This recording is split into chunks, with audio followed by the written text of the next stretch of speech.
Hello, my friends, and welcome to my video about ancient coins of Corinth.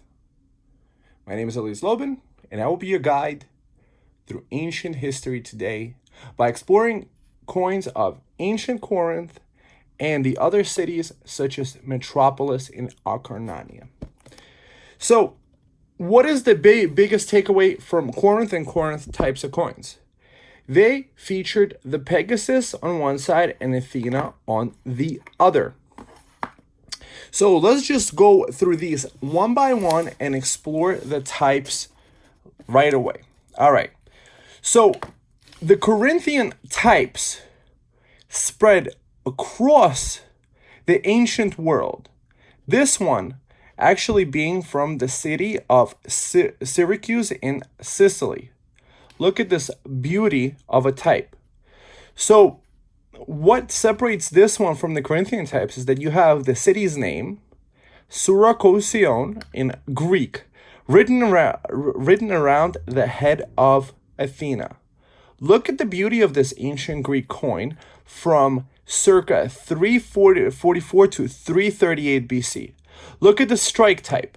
So one of the things to also know about numismatics and ancient coinage in general is that when a coin is beautifully centered like this, the style is fantastic, the centering is fantastic, also the state of preservation is fantastic, that makes it a much more desirable type. As you might understand that over the ancient thousands of years, that only a few fantastic examples remain for us to collect to this day. So that's the biggest thing about numismatics in general is beauty does count for a lot. So this coin is absolutely amazing. And now let's move on to this coin of Corinth. This ancient coin of Corinth was struck circa 345 to 307 BC. So we're talking about an ancient coin 2,345 years old about. And it features the Pegasus and the symbol for Corinth, the copa, beneath it. It's a little circle with the little line underneath it. That's a Greek symbol. On the other side, we have Athena. So one of the things to notice about the ancient coins of Corinth is that the standard motif is the Pegasus on one side and Athena on the other. Sometimes Athena faces left, sometimes Athena faces right. Sometimes Pegasus faces left and sometimes he faces right. But what you're going to notice is the various different symbols and marks around the head of Athena. This one looks like it has the aegis, the shield of protection. See aegis behind? The ancient shield of protection, which is pretty much the head of the Gorgon Medusa, the snake-haired woman that would turn, the warriors and soldiers into stone. So the myth goes that Bellerophon, or perhaps Perseus, who rode this guy, defeated the Gorgon and gave the severed head to Athena, who emblazoned it either on her shield or on her chest as armor pieces. You're going to notice actually later emperors, even Alexander the Great is featured having a Gorgon on his breastplate. I even have one of those things, I think that might have been on a shield in my store. You might want to check that out later in one of my videos, which is pretty cool. So now let's move on to this type. So this is the earlier type of Corinth. Notice it's the Pegasus, instead of flying left like it is on the other ones, it is the Pegasus standing, and this is called the curled wing type. You see the wing on the back, instead of being a straight wing like this one, we have a curled wing, which is absolutely stunning. And we have this coin from circa 405 to 345 BC. So we're talking about 50 to 60 years before this. And this is, see, Athena is facing to the right now, wearing the Corinthian type of helmet, as my understanding is. So moving on to this one. So this one is earlier before these. So that's kind of interesting. So we're talking about classical Greece, where you had various different city-states. You might want to also check out my coins of Athens, Greece. Maybe there's a link below. Maybe you could just search for ancient Athens, Greece coins, where I explore those types too. So here we have another one with a curl wing. And this one underneath, you see the copa symbol beneath it. And what's interesting about this one is that we have two various different symbols. Above her is a dolphin, and below is a rooster. So that's interesting. So because of the influence of the mother city of Corinth, we have other towns issuing similar or Corinthian style or Corinthian type coins in their towns. This coin is absolutely stunning condition, at least with the Pegasus. Look at that curled wing. And how do we know that this is from the town of Ambracia? Basically put is that the ancient towns, they would put the symbol underneath the Pegasus for the town that it was struck in. So this type has that. And on this side, we have another head of Athena, and on the back is the head of the river god Archelaus. River gods were personifications of the local river that was flowing through there. So this type is kind of interesting, and this one was circa 404 to 360 BC. So it's the earlier type, and yeah, this is absolutely stunning. Moving on to this coin, Metropolis. This is a very rare type.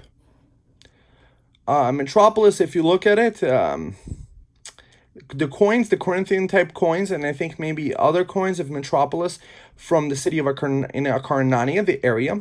So usually on these slabs, they give the area first and then the town. But in my listings, I usually put the town first before the area, because you might just want to know the town. So we have a beautiful Pegasus flying left here, and we have the monogram, the letters. A monogram is a collection of letters that are supposed to symbolize for the town of Metropolis. And on this side, what do we have here? We have Athena with a Macedonian shield to the right.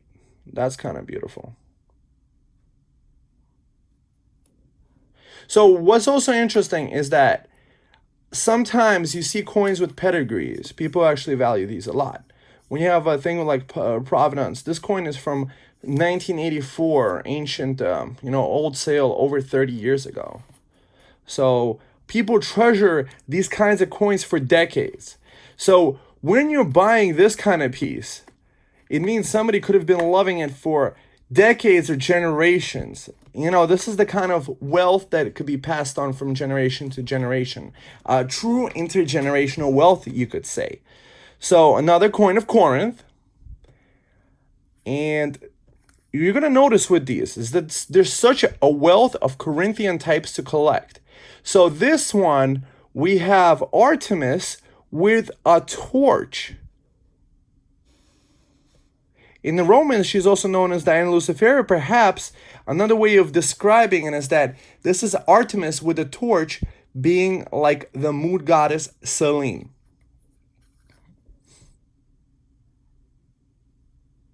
This is absolutely stunning. Next, moving on to the next coin. We have another Corinthian type that's also pedigreed to a sale from 1987. With the Pegasus. And on the reverse, we have the dolphin and the rooster, similar to the other type that I had. Absolutely stunning. I'm so amazed at owning such beautiful coin types for people to behold and sharing this with the world. And I hope you guys are really enjoying this presentation, because I am definitely enjoying sharing this with you. On this one, so remember that point that I made about the centering, the style, all that stuff? This is an example of one where the centering is a little bit to the left. You still have the head, but in some coins, that centering is a little bit more egregious, where you could have, let's say, a head cut off or other vital parts being cut off because the images weren't centered correctly. You have to understand that each coin was struck by hand, and the dies of the coins, they would wear out over time. So as you're striking thousands of coins with a die, it could break, it could wear out. So when you have an extremely sharp coin with sharp details, it's scarcer and it could be a lot more rare than the fantastically struck coin, which was from a fresh cut die from a professionally designed die that was done by an artist who had a beautiful eye for the details. So we have a coin from circa 375 to 300 BC, absolutely stunning. Now let's move on to the coin in the hand. Some collectors actually love the feel of having the ancient coin in their hand and really appreciate it.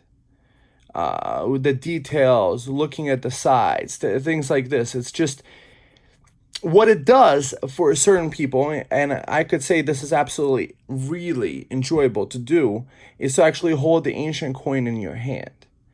But some people prefer the coins that were slabbed or in an NGC slab. Because these guys are professionals. It's a third-party, non-biased authentication service. So they give you the opinion about the authenticity of the coin, that it's being authentic. That's the only coins that they slab are the ones they believe are truly authentic, and they give you a grade. So some people kind of like it this way. When you're at a coin show, it's kind of cool. Being a seller, you're not worried about somebody dropping this piece. Imagine this. Imagine having a $10,000 gold coin and somebody could go like, boom, you know. But yeah, this is absolutely stunning and beautiful. And behind Athena on this coin, we have the goddess Nike, the goddess of victory, which later became an angel during Christian times. So this is absolutely stunning, and we have a beautiful Pegasus on this side. Absolutely enjoyable to enjoy. And this coin is from circa 345 BC. So this is what's really cool about this coin, is this is a Corinth coin from circa the 1st century AD, and it's of the rare Roman emperor named Galba. There was a time period after Emperor Nero committed suicide. You had a bunch of emperors vying for power, and eventually Vespasian came into power, and this is a very, very rare type. All right, guys, so I shown you the Corinth coins over here. There's an article linked below this video. You could check out pictures of these exact coins I pictured here, and also a link to my eBay store, which is also accessible through TrustedCoins.com.